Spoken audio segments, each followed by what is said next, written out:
Today, we'll guide you through the assembly process for your new kiln, from the moment it arrives at your door, to powering it on.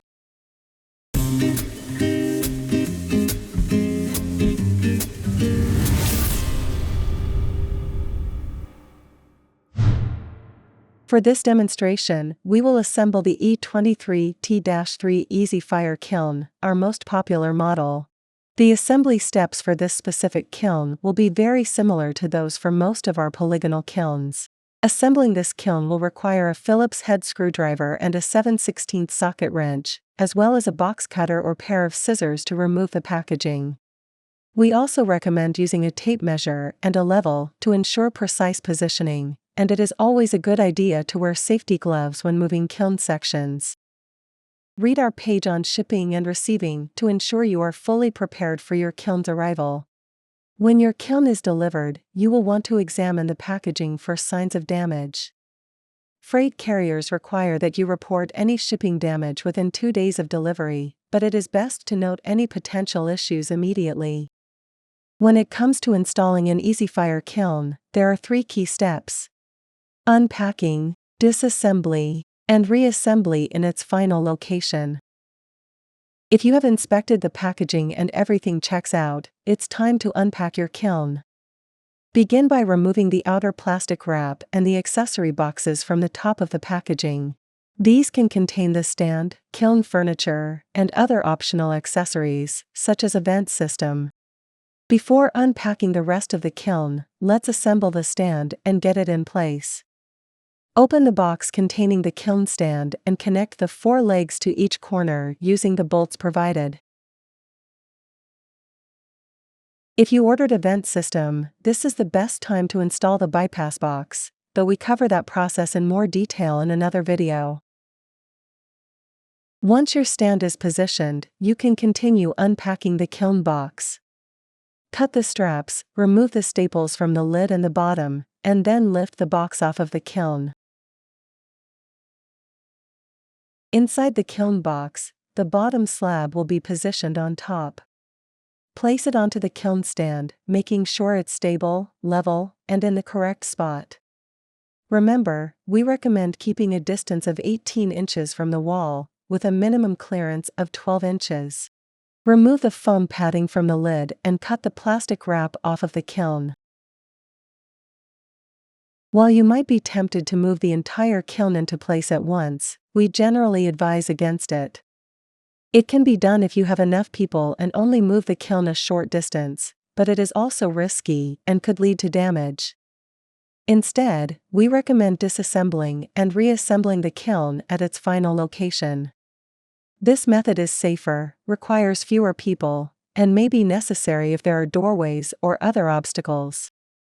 Start the disassembly by removing the lid.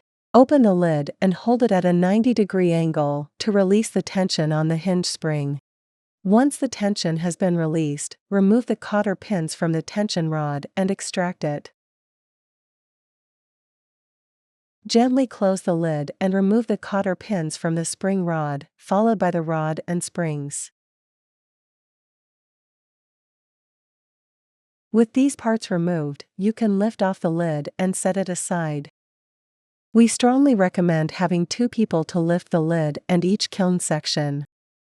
Next, it's time to disassemble the kiln rings. To do this, you must remove both the hinge plate and the element box. Let's start with the element box. First, remove the 2 screws on top of the control panel to hinge it down. Unplug the thermocouple and power wires from the terminal strips leading into the element box and feed them through. These wires will be numbered to help you keep them in the correct order, but it's a good idea to take pictures as you go. Once unplugged, remove the 3 screws on the right side of the element box and lift it off its hinge pins. Now, loosen the screws on the hinge plate and remove it. The hinge plate acts like the spine of the kiln, holding all the sections together. With the element box and hinge plate out of the way, carefully lift each kiln ring and set them aside. To reassemble, start by placing the bottom kiln ring directly onto the base. Ensure it is in the proper orientation, and take the time to align the ring with the base and make them flush. Stack the remaining kiln rings in the correct order while keeping them in the proper orientation. Next, reattach the hinge plate to hold the rings in place. Slide it back onto the screws and only retighten a few of them. You want to be able to adjust the hinge plate when attaching the lid. Place the lid back on the kiln, aligning the hinge and latch. You want to align these holes on the lid with the bottom of the slots on the hinge plate. You may need to use the spring rod to help with the alignment.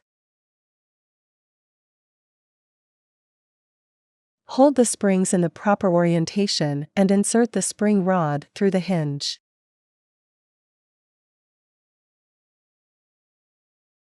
If everything lines up correctly, tighten all the screws.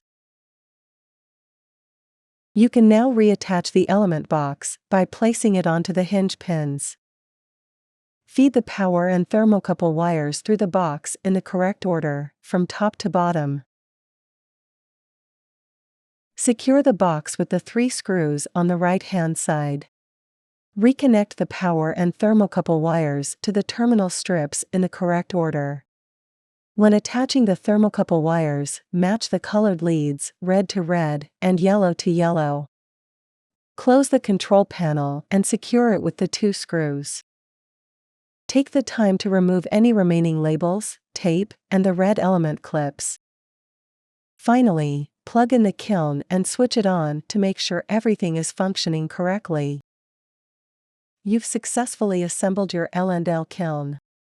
Once assembled, follow our guide on programming your kiln's first firing. This concludes our assembly video. If you're new to kilns, we recommend watching our other videos and tutorials on our website at hotkilns.com.